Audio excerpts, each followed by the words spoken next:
Assalamualaikum warahmatullahi wabarakatuh. Welcome back my YouTube channel. Hari ini saya akan melanjutkan pembahasan tentang laporan analisis keuangan dari part 1 kemarin. Hari ini saya akan melanjutkan apa saja yang ada dalam neraca.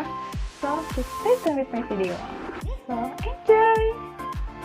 Yang pertama ada persediaan.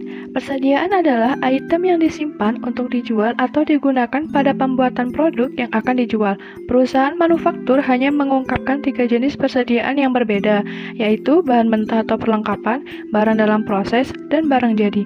Bagi kebanyakan perusahaan, persediaan merupakan penghasil pendapatan utama, terkecuali dengan perusahaan yang berorientasi jasa hanya menyimpan persediaan sedikit atau tidak sama sekali. Berikut adalah contoh dari persediaan. Yang selanjutnya ada metode akuntansi persediaan. Metode yang dipilih oleh perusahaan untuk menghitung persediaan akan menentukan nilai persediaan pada laporan posisi keuangan dan sejumlah beban yang diakui untuk beban pokok penjualan pada laporan laba rugi dan penghasilan komprehensif lain. Penilaian didasarkan pada asumsi tentang arus barang dan tidak ada hubungannya dengan pesanan sesungguhnya atas produk yang akan dijual.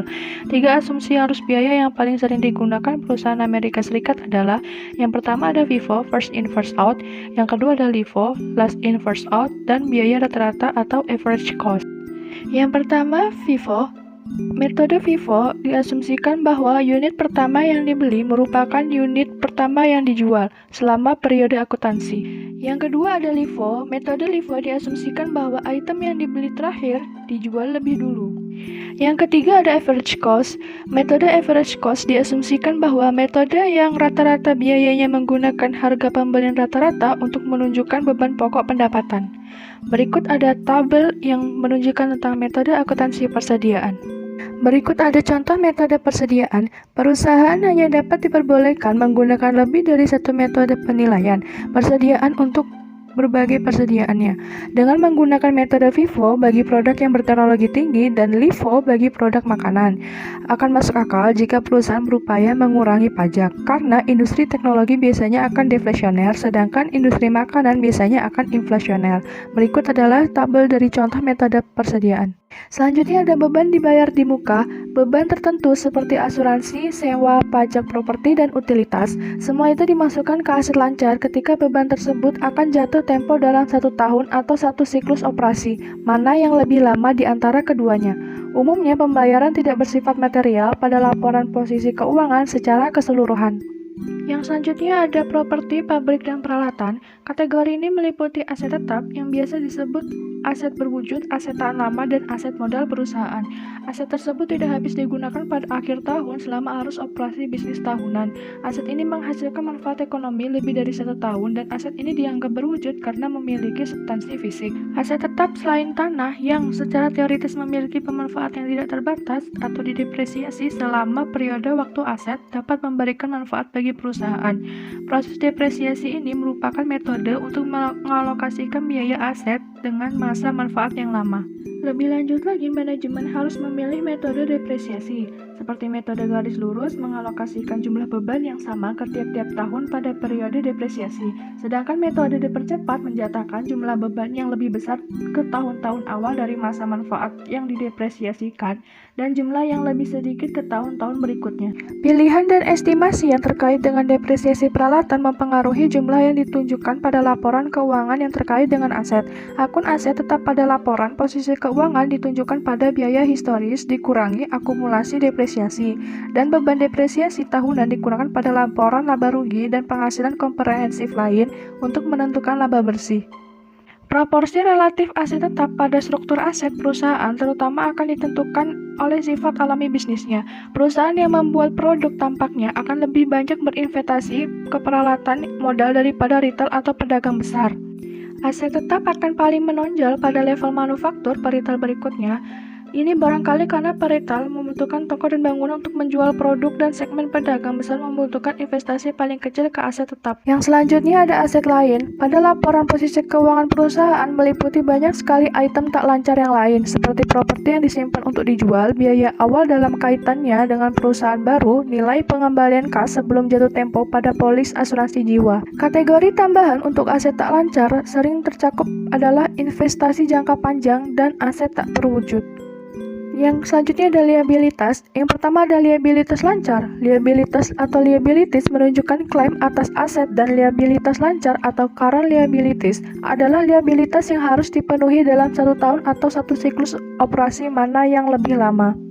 Yang kedua ada utang usaha. Utang usaha atau account payable adalah kewajiban jangka pendek yang muncul dari kredit yang diberikan oleh pemasok karena pembelian barang dan jasa. Berikut adalah tabel dari utang usaha. Yang ketiga ada utang wesel. Utang wesel atau notes payable adalah kewajiban jangka pendek dalam bentuk wesel promise atau promissory notes terhadap pemasok atau institusi keuangan. Lini kredit tertentu memperbolehkan peminjaman dari institusi keuangan sampai jumlah maksimum tertentu. Yang keempat ada pendapatan tak dihasilkan atau kredit tangguhan. Perusahaan yang dibayar di muka atas jasa atau produknya mencatat liabilitas ketika menerima kasnya. Akun liabilitas ini juga disebut sebagai pendapat tak dihasilkan atau kredit tangguhan, unearned revenue or deferred credit. Yang kelima ada pajak penghasilan federal tangguhan. Pajak tangguhan atau deferred tax adalah hasil dari perbedaan sementara dalam pengakuan pendapatan dan beban untuk penghasilan kena pajak relatif terhadap penghasilan yang dilaporkan. Akun pajak tangguhan merekonsiliasi perbedaan sementara pada pengakuan beban dan pendapatan untuk periode akuntansi kapanpun. Liabilitas pajak tangguhan lancar dimasukkan ke utang usaha dan beban akrual pada laporan posisi keuangan konsolidasi, dan liabilitas pajak tangguhan tak lancar dimasukkan ke liabilitas lain pada laporan posisi keuangan konsolidasian. Yang keenam ada liabilitas jangka panjang atau long term debt adalah kewajiban dengan jatuh tempo di atas 1 tahun dirancang pada laporan posisi keuangan sebagai liabilitas tak lancar. Kategori ini meliputi kewajiban berupa obligasi utang wesel jangka panjang, hipotek, kewajiban menurut lease, liabilitas pensiun, dan garansi jangka panjang. Yang ketujuh ada kewajiban lease modal. Jenis perjanjian leasing yang umumnya digunakan adalah lease modal atau capital lease. Lease modal pada hakikatnya adalah membeli, bukan menyewa. Lease modal mempengaruhi laporan posisi keuangan dan laporan laba rugi dan penghasilan komprehensif lainnya. Aset dari liabilitas dicatat pada laporan posisi keuangan lease setara dengan nilai saat ini dari pembayaran lease yang dibuat menurut kontrak tersebut. Tiap-tiap pembayaran lease dijatahkan sebagian untuk mengurangi liabilitas beredar dan sebagian lagi untuk beban bunga. Pengungkapan tentang lease modal dapat ditemukan pada catatan atas laporan keuangan yang sering dituliskan pada catatan atas seperti pabrik dan peralatan dan catatan komitmen dan kontingensi. Yang kedelapan ada komitmen dan kontingensi. Banyak perusahaan akan membuat daftar akun dengan judul komitmen dan kontingensi pada laporan posisi keuangan meskipun tidak ada jumlah dolar yang akan muncul. Pengungkapan ini dimaksudkan untuk menarik perhatian pada kenyataan bahwa pengungkapan yang disyaratkan dapat ditentukan pada catatan atas laporan keuangan.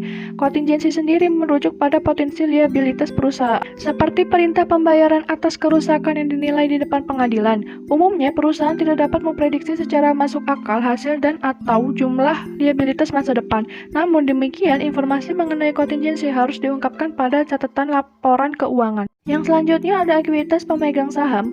Kepentingan pemilik di perusahaan disajikan pada bagian akhir laporan posisi keuangan atau ekuitas pemegang saham atau stockholders equity or shareholders equity.